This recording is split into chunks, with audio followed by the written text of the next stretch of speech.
میں زبان نہیں بلکہ جسم میں جان لگی. عزیزان محترم بڑے ادب کے ساتھ سنتے تھے صحابہ. اور ابھی آپ حدیثیں سن رہے ہیں, بتائیے آپ کو اچھا لگ رہا ہے کہ نہیں؟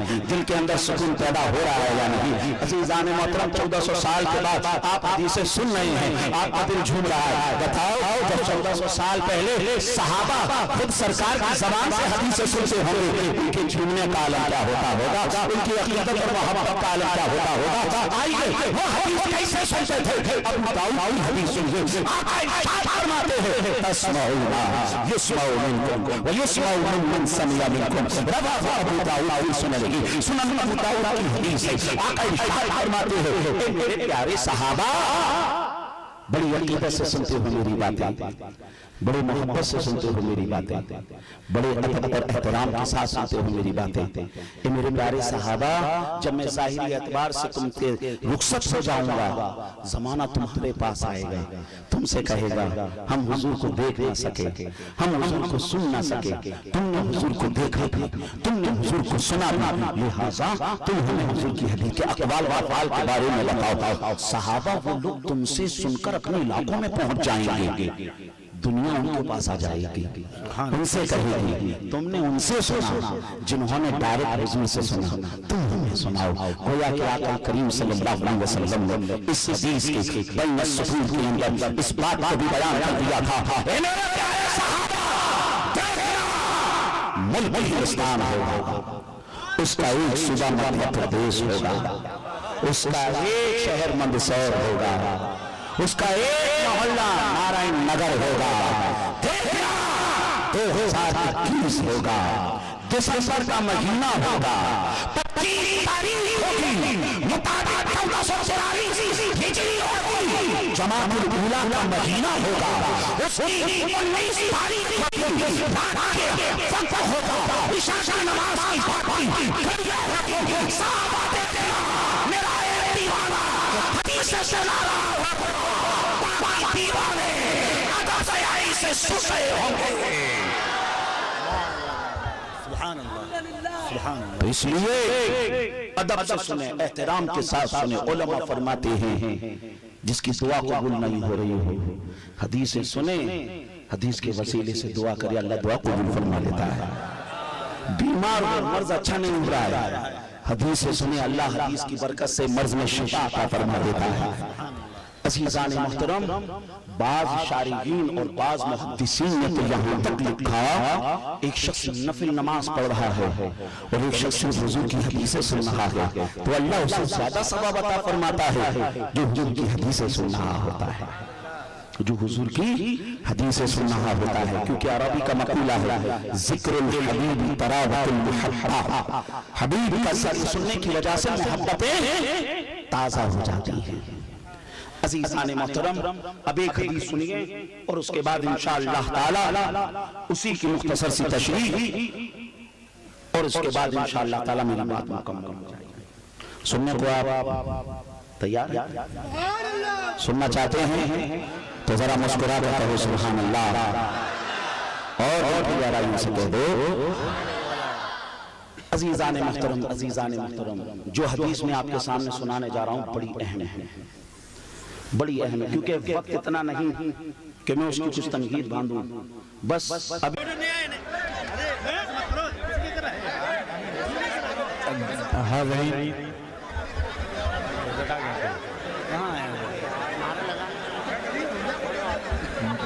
دیکھیے حاضرین, محبت و احترام کے ساتھ آپ بیٹھیں, عقیدت اور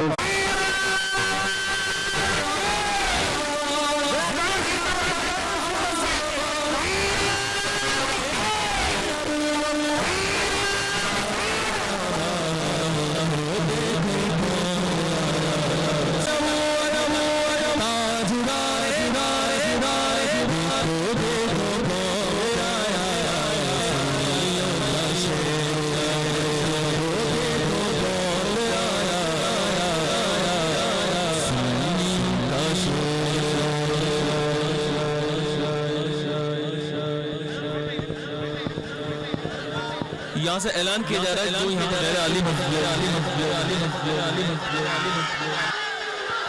ایک اعلان سن لیجیے آپ لوگ.